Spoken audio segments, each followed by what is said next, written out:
आमच्या ह्याच्यामध्ये माझा कॉन्टेंट माझे फॉलोअर हे माझ्या कॉन्टेंटसाठी फॉलो करतात. माझा चांगला झाला कॉन्टेंट म्हणून ह्याला कोणीच अनफॉलो करणार नाहीये. हळूहळू सगळे भेटलो आणि तेव्हा तो ऑरेंज ज्यूस वाला व्हिडिओ व्हायरल गेला. मी स्वतःला जर ऍक्ट्रेस बोलते तर मला पण आता आहे ना की अरे नाही नाही हे आपल्याला आवडत नाही, हे नाही, आपल्याला पण शिकणं महत्वाचं आहे ना. कुठल्याही इन्फ्लुएन्सरमुळे जर फिल्म सक्सेस झाली असती तर आज मग सगळे ऍक्टर साईडला आणि फक्त इन्फ्लुएन्सर्स असते ना फिल्म. मला असं आहे की नॅशनल मिळवून मरायच्या आधी नॅशनल मिळवायचंय. मी म्हणजे अशी प्रथा आहे की जर चित्रपटाचं गाणं ऑलरेडी लोकप्रिय जर असं झालेलं असेल तर सगळ्यांनी गायचं असतं. अच्छा, तर भूतम भय्यमचं कोणतं गाणं गाणार, तिघांना कोणतं आठवते ते बघा. भूतम गा, जोरात गा. कॅमेरा. हा. Horror song. अच्छा, असं भयम. तू गा. भूतम शुभम. भयम. ओके. छाया. भयम भूतम. हे ओरिजिनल गाणं झालं ना. मला वाटलं तुम्ही गोमू माहेरला शिंदेची लोकप्रिय. गोमू तर फेवरेट आहेच, पण आणि हा हे गाणं हा एकदा जर आता मी तुमच्या तोंडात बसलं ना, मी भूतम सांगतो तुम्ही घरी जाऊन पण हे बसलं ऑलरेडी. ते चालू राहतं. ओके, फॉर पीपल ज्यांना अजून नाही कळलेलं आहे, माझ्याबरोबर भूतम भय्यम गँग आहे. आणि प्लीज मला इंट्रोडक्शनची गरज नाही. छाया, तुझ्या इंट्रोडक्शनची तर गरज नाहीच आहे, कारण छाया. अच्छा, सगळ्यात पहिले आय मस्ट टेल यू, म्हणजे सावधान म्हणा, जितुराज सावधान झालो असं म्हणा. जितुराज सावधान झालो. जितुराज सावधान झालो. मजा नाही आली, जरा जोरात बोला ना. जितुराज सावधान झालो. हा, कारण आता जे बोलणार आहे त्याच्यानंतर तुम्ही सावधान झालात हे तुम्ही स्वीकार केलेलं आहे, म्हणून मी काय बोलणार नाही. काही प्रश्न असे असतील जे तुमच्या फॅन्सने, लिस्नर्सने माझ्या रेडिओ मिरची शोच्या आणि कित्येक ऑफिसच्या कोलिग्सने पाठवलेले आहेत. ओके. तर ते प्रश्न माझ्याकडून नाही आहेत, डिस्क्लेमर. मग ते प्रश्न ऐकून जर तुम्हाला राग आले तर तुम्ही म्हणा जितुराज शटअप. ओके, ठीक आहे, म्हणून ते असं. हा तो गोमू माहेरला नेते हे नाखवा, हे गाणं सगळ्यांच्या तोंडी आहे. गोमू माहेरला नाही, जाते. गोमू सासरला जाते हो. अच्छा, चेंज झालं. गा, सगळ्यांनी गा. गोमू माहेरला, गोमू सासरला जाते हो नाकवा, तिच्या लवरला हळदी न माकवा. गोमू सासरला जाते हो नाकवा, तिच्या लवरला हळदी न माकवा. ओके, पुरे.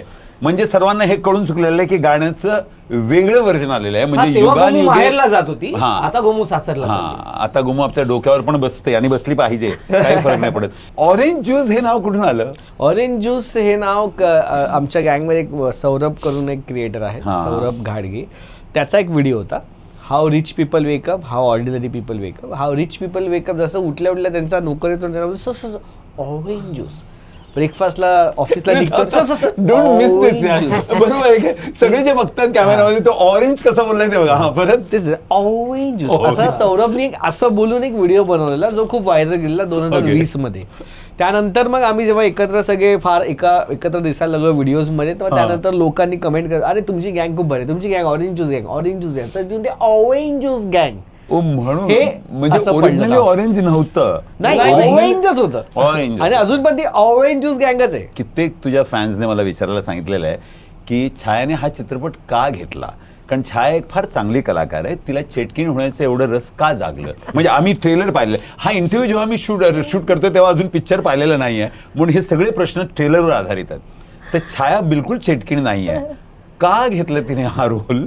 त्यांना मी आताची छाया माहिती आहे ना. मला लहान असताना घरात जेव्हा भांडायचे किंवा काय ना, तेव्हा मला बोललं जायचं, अरे कशाला चेटकिनीसारखी दिसतेस, भूतासारखी वागू नको. हे मी ऐकून झालेलं आहे. ही गंमत आहे. ओके. एक तर मुळात ही वात्रट मुलं नाहीयेत, ही खूप गुणी मुलं आहेत. ओके. आणि हे दुसरं छाया म्हणते म्हणून आम्ही स्वीकार करतोय. ओके. ओके. आणि दुसरं पुन्हा तेच आहे, मला काहीतरी वेगळं करायचं होतं. करायला मजा येते, ज्यातून असं होतं ना चॅलेंजिंग. आपल्याला एखादा रोल असा येतो ना वाटायला की आपल्याला अरे हे जमेल की नाही असं, तेव्हा मग मजा येते त्याच्यावर काम करायला. आणि जठाई तशीच होती, लुक पासूनच खूप वेगळे पण होतं एकूणच. म्हणजे तिचं दिसणं, तिचं वागणं आणि सगळंच. आणि पुन्हा रामचंद्र गावकर आमचा डिरेक्टर, त्याचा हा पहिला सिनेमा. आणि हा सिनेमाशी जी जी नावं जोडली गेली आहेत ना, ती सगळी खूप माझी अशी लाडकी मुलं आहेत. रामचंद्र ने एकांकिका विश्वात त्याचं नाव आहे मोठं. श्रीनाथ म्हात्रे ज्याने म्युझिक केलंय फिल्मचं. DOP पुष्कर आहे झोटिंग, त्याचा हा पहिला सिनेमा आहे. एडिटर आहे प्रणव गंधे, त्याचा पहिला. आणि ही ना सगळीच कॉलेजमध्ये एक वेगळं ना राज्य केलंय. कॉलेज म्हणजे ऑरेंज ज्यूसची जी मुलं आहेत, तुम्ही कॉलेजमध्ये केलं होतं का before becoming the mega influencer जे तुम्ही झालेला त्याच्या आधी? आता मेगा तुम्ही बोलताय म्हणून, पण मी नाही अख्खा जग म्हणतोय. हॅलो काय बघा, सादगी देखो इनकी. आम्हाला का नाही कोणी येऊन सांगत आहे? नाही, आम्हाला सांगितलं म्हणून कळत नाही ना ते. किती मोठे इन्फ्लुएन्स आहेत ते, की इतके झालेत की त्यांच्यावर एक चित्रपट बनतोय. म्हणजे हा चित्रपट हा ऑरेंज ज्यूस चित्रपट आहे. इट्स अ डिफरंट थिंग की त्याला नाव ऑरेंज ज्यूस दिलेलं नाही. ओके, हा कॉलेजमध्ये काय करायचं? तर झाले 13 वर्षापासून थिएटर मी करतोय. हा पण जेजेचा स्टुडंट आहे मी. ओके. SM शेट्टी हिरानंदानीला एक कॉलेज आहे, तिथून थिएटर करायचं. म्हणजे तुम्ही सगळे मुंबईचेच आहात हो, originally? मुंबईचेच आहोत आम्ही, Oh, सगळे okay. मुंबईचे आहोत. फक्त पुष्कराज पुण्याचा आहे, ओके. बाकी सगळे मुंबईचे आहोत आता. तर तिथून सुरुवात झालेली. कोविड आला तेव्हा काम नव्हतं काहीतरी, ओके. म्हणजे माझ्याकडे तरी, मी माझं पर्सनली सांगेन. तेव्हा एक व्हिडिओ असाच बनवलेला आणि तेव्हा वाटलं की अच्छा की आपण काहीतरी करू शकतो. That was a orange juice video. No no no no. अच्छा, that was a different- individually काम करत होतो, अच्छा, गँग okay, बनली okay. नव्हती. आणि एक नाटक मी ऑनलाईन केलेलं झूम कॉलवर. वाव. तेव्हा मला कळलं की अच्छा झूम कॉलवर नाटक होऊ शकतं ज्याला 60 जण तिकीट काढून आलेत. 150 रुपये तिकीट होतं आणि ते आलेत. वाव. तेव्हा मला रिअलाइज झालं की आपण व्हिडिओही करू शकतो. क्या बात. मग तेव्हा मी सुरू केलं आणि तेव्हा सगळेच हे आधीपासूनच करत होते. 2015 पासून सुरू होता त्यांचा प्रवास. आणि मग माझं असं झालं की हे काहीतरी होऊ शकतं यावर. मग एक एक व्हिडिओ छान छान व्हायरल जायला लागले, लोकांनी अप्रिशिएट करायला लागले, सांगायला लागले की छान वाटतंय काहीतरी हे ते. नंतर हे भेटले, हळूहळू सगळे भेटलो आणि तेव्हा तो ऑरेंज ज्यूस वाला व्हिडिओ व्हायरल गेला. मग सगळ्यांनी एका चित्रपटामध्ये काम केलं पाहिजे. हे कोणी दिलेलं सजेशन आहे की तुमचं प्लॅन होतं की रामचंद्रची आयडिया होती? हे कोणाची? की आमचं म्हात्रेंची? नशीब होतं मला असं वाटतं. ग्रुपनी 2-2-3-3 जणांनी एक इंडिव्हिज्युअल असं केलेलं आहे. Cool. But as a film 6 जण म्हणजे आमची अख्खी गँग एका फिल्ममध्ये आणि आम्हीच त्याच्यावरती स्टोरी पुढे नेणारे मेन पात्र आहोत असं कोणी विचार नव्हता केला. Cool. तर त्याचं क्रेडिट मेन म्हणजे आमचं जी मैत्री आहे एवढी वर्षाची आणि एकत्र काम करण्याचं एक ते आम्ही टिकून राहिलो ती एक गोष्ट. I can आणि see कुठेतरी की अख्ख्या ग्रुपला आपण कास्ट करूया हे रामसरांच्या डोक्यात आलं. ते आमचं नशीब. पैसे भरपूर दिले असतील ना? भरपूर. हे लाजू नका, काय बिनधास्त मी राहा. खाली मर्सिडीज घेऊन आलो आणि याची तर ती हे थांबली आहे बाहेर. कुठली रे नाव पण मला येत नाही. रामचंद्रचा एकटा इंटरव्ह्यू करणार आहे. छाया, तुझ्या एका फार बलाढ्य फॅनने हा प्रश्न विचारलेला आहे. तो 2 भागांमधला प्रश्न आहे. ओके, पहिला प्रश्न छायाला रॅपिड फायर क्वेश्चनने विचार. सर्व चित्रपटांची नावं, किती चित्रपटांची नावं तिला आठवतात बघ, including all languages, Hindi, Marathi. Fandry, Sairat, Nude, Redu, Khashaba, Laapataa Ladies, Madgaon Express, All We Imagine As Light, Sister Midnight, Thappa, भूतम भयम, अंधाधुन, तालीम, केसरी. काफी हो गया फिर भी. I think we need to clap. क्या Yeah. बात है, क्या बात है, वंडरफुल. मला 5 ते 7च्या पुढे जाईल असं वाटलं नव्हतं. आणि लापता लेडीज त्याच्यामध्ये काय, लापता लेडीज म्हणजे ही आता जे सगळे बघतायत कॅमेरामध्ये, म्हणजे ही जी छाया बसली आहे माझ्यासमोर आणि लापता लेडीज मधली छाया, तुला म्हणजे मेकअप बरोबर अच्छा बिफोर आय फॉरगेट, ह्या चित्र भूतभय्यामधल्या मेकअपला किती सहजासहजी किती वेळ लागत असेल? खरं तर ना पहिली लुक टेस्ट झाली तेव्हा मला 7-8 तास लागले होते. Jesus, हा, okay. कारण तेव्हा ते हे करायचं का, कितपत करायचंय काय, Okay. असं सगळं होतं. पण एकदा फायनल झालं ना तेव्हा शूटिंगला 3.5-4 तास लागत होते. रेग्युलरली? हो. बापरे, थकून म्हणजे सुरू व्हायच्या आधी थकायला होत असेल. पण खरं सांगू का, हा. असं ते बघणाऱ्यांना वाटतं पण कलाकाराला ना नाही. क्या बात है, नाही, क्या ती बात है. गंमत आहे म्हणजे. That is why she is an Yes. Artist. But मी एका फॅनचा प्रश्न विचारणार आहे, तर राघवली सर चालेल की व्हॉट डज इट टेक, छायाला जर मला डेटवर न्यायचं असेल तर माझ्यामध्ये त्या फॅनमध्ये काय असलं पाहिजे, आणि मग ती डेट त्याला लग्नामध्ये कन्वर्ट करायची असेल, which you need not accept. हा, यू नीड नॉट ऍक्सेप्ट. हा, पण डेटवर नेण्यासाठी छाया मेरे में क्या क्या गुण होने चाहिए छायाला डेटवर नेण्यासाठी? म्हणजे गंमत म्हणून म्हणजे नॉनव्हेज खाणारा पाहिजे मच्छी? आणि माणूस म्हणून याचं उत्तर कोकणातले आहोत आम्ही कोकणातले आहोत. Very big. हा, माणूस म्हणून तो उत्तम पाहिजे आणि तो नॉनव्हेज लवर पाहिजे. आई ग, कोकणी आहे ती, कोकणातली नॉनव्हेज आहे. मुंबईमध्ये एखादं रेस्टॉरंट आहे का फेवरेट जिथे कोकणचं फूड? मला तर आहेत फेवरेट रेस्टॉरंट्स, पण मला घरचं खाणं जास्त आवडतं. बट कधी किंवा इगो हिंदी टीम बरोबर, कारण हिंदी भरपूर पॉप्युलर आहेत लोक, पंजाबची मुलं, दिल्लीची मुलं रील्स वगैरे बनवतात, किंवा असं कॉम्पिटेटिव्ह वाटतं का त्या हिंदी रील्स बनवणाऱ्यांबरोबर की आम्ही मुंबई महाराष्ट्राची टीम? खरं सांगू तर in content community overall competition नावाचा प्रकार नाही आहे. सिरियसली? हां, कारण असेल तर ते मला माहित नाही का, पण मी तुम्हाला त्याच्या मागची माझा लॉजिक आणि आयडियोलॉजी सांगतो. ओव्हरऑल की माझे फॉलोअर्स आहेत, आज शुभमचे पण फॉलोअर आहेत. इंडिव्हिज्युअली पण तुम्ही फार मोठे आहात ना. असू दे, इंडिव्हिज्युअली ग्रुपमध्ये कसंही कॉन्टेंट जे लोक बनवतात ज्यांना फॉलोअर आहेत, ओव्हरऑल त्या सगळ्यांबद्दल मी बोलतोय. शुभम आणि माझे फॉलोअर्स मध्ये खूप तफावत आहे. आता शुभमनी काही एक व्हिडिओ बनवला आणि टाकला, आणि मी काही एक व्हिडिओ बनवला आणि टाकला. तुम्ही दोघांचे व्हिडिओ बघाल, पण तुम्ही असं बोलाल का अरे नीलचा व्हिडिओ चांगला, ते काम शुभमला अनफॉलो करतो? नाही, शुभमचा कॉन्टेंट आहे आणि मी शुभमचाही बघणार आणि मी नीलचाही बघणार. आम्ही दोघं मिळून एक व्हिडिओ बनवून टाकला तर तोही बघणार. माझं म्हणणं आहे की आमच्या ह्याच्यामध्ये माझा कॉन्टेंट, माझे फॉलोअर हे माझ्या कॉन्टेंटसाठी फॉलो करतात. माझा चांगला झाला कॉन्टेंट म्हणून ह्याला कोणीच अनफॉलो करणार नाहीये. यू सीइंग म्हणजे कसं करिअर डेफिनेशन्स बदललेत ना. म्हणजे go back to your time, म्हणजे तू जेव्हा कॉलेज संपवलं असेल किंवा तू जेव्हा ह्या फील्डमध्ये आली असशील तेव्हाचे आणि आत्ताचे हे गोल्स, हे करिअर, हे कॉन्टेंट क्रिएशन, कसं वाटतं जेव्हा तुझ्यामधली एक मच्युअर मुलगी हे बघते? काय वाटतं एक सक्सेसफुल कलाकारा जी कान्सला जाऊन आली, I am coming to Cannes, but हे कसं वाटतं ह्यांना, ह्या मुलांना बघून? कम्प्लीट बदललंय आणि मला पण यांच्याकडे हे वेगळंच जग आहे. वेगळंच जग आहे. म्हणजे आता जसं तुम्ही पण आता स्वतःला खूप बदललाय ना. म्हणजे ह्या वेगळ्या जगात म्हणजे आपण जसं आता ही मुलं इथे आली आहेत एक सिनेमा प्रमोट करायला, म्हणजे एक ऍक्टर म्हणून आले, तर ते कंटेंट क्रिएटर वगैरे आहेत. हा, पण आता ते ऍक्टर म्हणून आपल्याला काय काय करायचंय ना हे शोधतायत. तसंच आता मी स्वतःला जर ऍक्ट्रेस बोलते तर मला पण आता आहे ना की अरे नाही हे आपल्याला आवडत नाही, हे नाही, आपल्याला पण शिकणं महत्वाचं आहे ना. तर मग आपला फॅन्स पर्यंत आणखीन जास्त पोहोचण्यासाठी मग यांच्याकडून काय शिकायला पाहिजे, तर त्यात काहीच चुकीचं नाही आणि मला गंमत वाटते. क्या बात आहे, दॅट्स द लिडिंग ऍक्ट्रेस, ती हरवत नाही. पण कटाक्ष आहे माझा हा, म्हणजे मी मिरची आहे जितूराज, म्हणजे मिरची म्हणून हा मिरची प्रश्न मी गेले काही 2-4 वर्ष बघतो की जेव्हा पण हे इन्फ्लुएन्सर्स इंस्टाग्राम वगैरे वाले चित्रपटामध्ये येतात तर एखाद 2 चित्रपटाच्या व्यतिरिक्त मग ते दिसत नाही. तर काय सक्सेस फॉर्म्युला आहे का जे इंस्टाग्राम इन्फ्लुएन्सर्स फक्त इन्स्टापर्यंत लिमिटेड आहे आणि त्याच्यानंतर एखाद 2 चित्रपट केल्याच्या नंतर they can't repeat the success? काय वाटतं? मला असं वाटत नाही की त्यांच्यामुळे ती फिल्म सक्सेस होते. फिल्म ही त्याच्या फिल्ममुळे सक्सेस, म्हणजे त्याच्या स्टोरीमुळे किंवा जे काय ओव्हरऑल फिल्म मेकिंग ही प्रोसेस आहे त्या इन्फ्लुएन्सरमुळे. जर कुठल्याही इन्फ्लुएन्सरमुळे जर फिल्म सक्सेस झाली असती तर आज मग सगळे ऍक्टर साईडला आणि फक्त इन्फ्लुएन्सर असते ना. Which is not happening. मला असं वाटतं की फिल्मचा सक्सेस आणि इन्फ्लुएन्सर हे काय बसत एक्झॅक्टली काय गणित की इन्फ्लुएन्सर असेल तरच फिल्म सक्सेसफुल होईल. बट आय थिंक की जर खूप इम्पॉर्टंट आहे कास्टिंग आणि त्या कास्टिंगमध्ये तो इन्फ्लुएन्सर फिट होत असेल असं त्या दिग्दर्शकाला आणि निर्मात्याला किंवा कास्टिंग टीमला वाटत असेल तर ते तसं कास्ट करत असतील. आय नो द क्वेश्चन म्हणजे की फॉलोअर्स आणि या सगळ्याचा किती इम्पॅक्ट पडतो. I really don't know the demographics. काय होतं त्याच्यानंतर पुन्हा त्या इंस्टाग्रामर्सला पिक्चरमध्ये नाही घेत. एखाद 2 चित्रपट केल्याच्या नंतर पुन्हा ते नाही आहेत चित्रपट.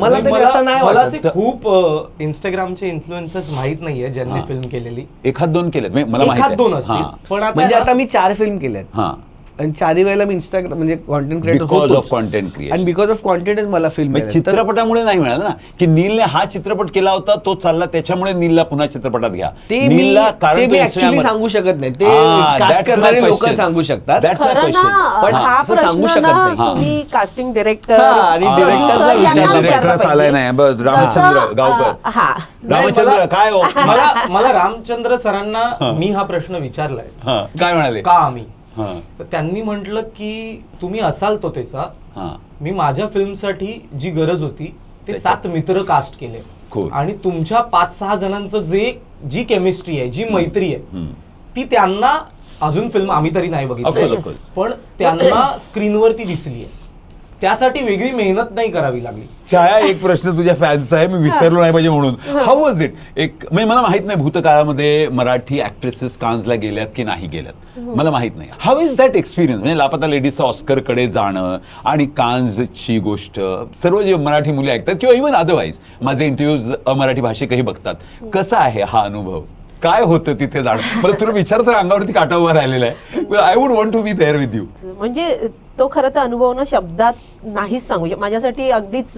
आणि काय झालं त्या वर्षी त्या एका महिन्यात मार्चलाच लापता लेडीज पहिल्या आठवड्यात रिलीज झाली आणि मग त्याच महिन्यात मडगाव रिलीज झाला आणि त्याच महिन्याच्या एंडला कान्स अनाऊन्स झालं तर ते माझ्यासाठी ना एकदम ओव्हरवेल्म. हा कान्स तर म्हणजे माझ्या ध्यानीमनी नव्हतं. मी नेहमी सांगते की मला असं आहे की नॅशनल नॅशनल मिळवून मरायच्या आधी नॅशनल मिळवायचंय असं. आता माहिती नाही ते काय कान्स ध्यानीमनी नव्हतं, पण नंतर जो अनुभव घेतलाय तिथे ते खूपच म्हणजे कलाकार म्हणून आणि सलग 2 वर्ष गेल्यानंतर तर ना ते कलाकार म्हणून तुम्हाला खूप गोष्टी शिकवून जातं. आणि तिथे जाऊन असं पहिल्यांदा आपल्या फिल्मला अवॉर्ड मिळतंय हे खूप भारी होतं. खूपच सर्व मुली म्हणजे आता जी मी तुम्ही म्हणजे एक आहे ना तुमचं माणूस म्हणून आणि कलाकार म्हणून ना खूप कॉन्फिडन्स वाढतो, जबाबदारी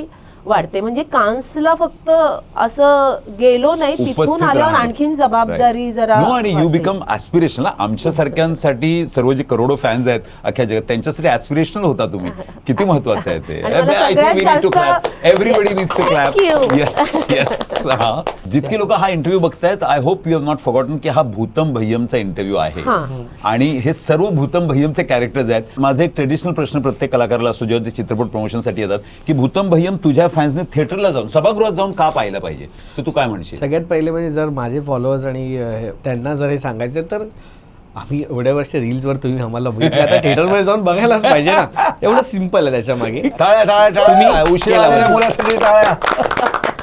सो भूतम भय्यम आम्ही थिएटरमध्ये का पाहायला पाहिजे? छोटं करू नाही शकत बिकॉज हे आमचं स्वप्न आहे. First of all Right. Orange juice गँगचं हे स्वप्न आहे. Right. मित्र एकत्र फिल्ममध्ये येतोय आणि आमच्यावर ही फिल्म असणार आहे. आम्ही खूप फिल्म्समध्ये काम केलेलं आहे जिथे छोटे छोटे सीन्स केलेले आहेत, जिथे आम्ही मित्रांना सांगतो की अरे इंटरव्हलच्या आधी ये, या सीनला नंतर तुला भेटणार ना आम्ही.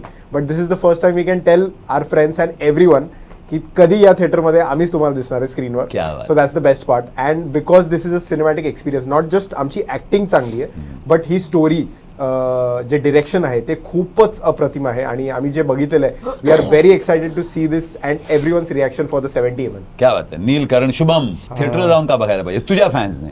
पहिलं तर हे 7 महिने मराठीसाठी जे सुंदर सुरू आहेत ओ येस, ते असेच पुढे राहावे, सुरू राहावे. ह्यासाठी आम्ही जितकी मेहनत घेतली आहे त्याच्या 1000 पट जास्त मेहनत कॅमेराची मागची जी पूर्ण टीम आहे त्यांनी मनापासून आणि खूप जबाबदारीने बनवलेला हा सिनेमा आहे.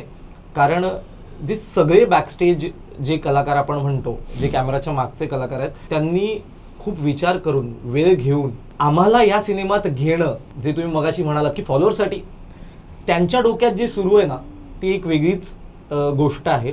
आणि त्यानंतर याचं रूपांतर आम्हाला टीजर ट्रेलरचा जो रिस्पॉन्स, जो प्रतिसाद येतोय त्यात जो दिसलाय की ही मराठी फिल्म वाटत नाहीये. मला एकच सांगायचंय, मराठी फिल्म अशीच असते. क्या बात है. ही मराठी फिल्म आहे आणि अशीच बनली पाहिजे. अशीच असते. हो. वा वा. ज्या मराठी माणसाने सिनेमा उभा केलाय, सिनेमा दादासाहेब फाळके, तर मराठी फिल्म्स अशाच असल्या पाहिजे. आणि अशा खूप मराठी फिल्म्स ह्या 2026 पासून ज्या सुरू झाल्या आहेत, म्हणजे आतापर्यंत सगळ्या इंडस्ट्रीमधलं बॉक्स ऑफिस कलेक्शन मराठी फिल्मचं आत्ता जास्त आहे, सगळ्यात जास्त आहे. आणि मला वाटतंय मराठी माणूस आता थिएटर पर्यंत जायला लागलाय. क्या बात आहे. छाया, तुझ्याकडे आला नाही हा प्रश्न की तुझ्या फॅन्सने हा चित्रपट थिएटरला जाऊन का बघायचा? सगळी उत्तर या मुलांनी सगळं सांगितलेलं आहे. मला हेच सांगायचं होतं की ना सगळं असं न्यू टॅलेंट आहे, पण ते नवीन टॅलेंट म्हणजे असंच नाही आलंय, त्यांनी खूप मेहनत घेतलेली आहे. आणि असं वाटतं की आता जे चाललंय ना की मराठी सिनेमा जो अशी घोडदौड चालू आहे, तर त्या घोडदौडीत आमच्या पण सिनेमाचं नाव जोडलं जावं हे कुणाला वाटणार नाही. I am with you. मी एक फार कडक फेमिनिस्ट आहे, म्हणजे मी स्त्रियांना फार महत्व देतो. म्हणून हा प्रश्न, तर तुम्हाला सांगायचं असेल तर म्हणा जितूराज शटअप, काय वाह्यात प्रश्न आहे की सगळी मुलांचीच गँग आहे ही ऑरेंज ज्यूस. तुम्हाला असं केव्हा वाटलं नाही का की एक मुलगी असली? नाही, आमच्या 2 मुली आहेत. पण त्या रेग्युलरली दिसतात. हो, त्या दोघी सरफरे वहिनी आणि सोनावणे वहिनी. ओके. ज्यांनी रील्स पाहिले, एक सेकंड मी ब्लँक झालो माहिती आहे. ओके, नो आय थिंक ज्यांनी रील्स पाहिलेले आहेत त्यांच्यासाठी कोण आहेत त्या दोन मुली कोण आहेत? सो सोनावणे वहिनी आणि सरफरे वहिनी, बेसिकली मीच सोनावणे वहिनी प्ले करतो आणि सिद्धांत जो आहे जो सरफरे वहिनी प्ले करतो. आणि हा माझा नवरा दाखवलाय, मिस्टर सोनावणे. सरफरे वहिनीचा नवरा नाहीये, तो एकदमच ब्लँक आहे, तो कोणी बनू शकतं असं आहे.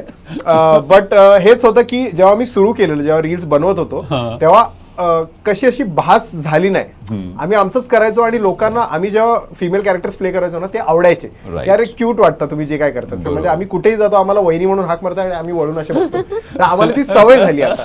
So it never felt that way. But yes आम्ही कोलॅबरेट करतो with a lot of female creators. Right. But गँग मध्ये अशी कधी भास नाही झाली बिकॉज आम्ही गँग बनवली पण नाही. ही लोकांनी बनवलेली gang. बरोबर. आम्ही They told me. जुडलो बिकॉज मला डीलचा कॉन्टेंट आवडलेला, मला शुभमचा, सौरभचा, सिद्धांतचा आमचा कॉन्टेंट आवडला. आम्ही कोलॅबरेट केलं, लोकांना ते आवडलं and then we started and just happen. Thank you so much. What a brilliant edited. Chhaya, मान वाढला तू आज स्टुडिओमध्ये ऐकले. मी सार्वजनिकरित्या बोलतोय, ज्यांना माहीत नाही, या मुलांबरोबर छाया आलेली आहे म्हणून मी तिच्याबरोबर बालिशपणाने वागलोय. पण छाया इथे माझ्याबरोबर बसली आहे ह्याच्याने माझा मान वाढलाय. अरे. आणि रेडिओ मिर्चीतर्फे फार फार आभार छाया तुझे. आणि of course thank you to all of you.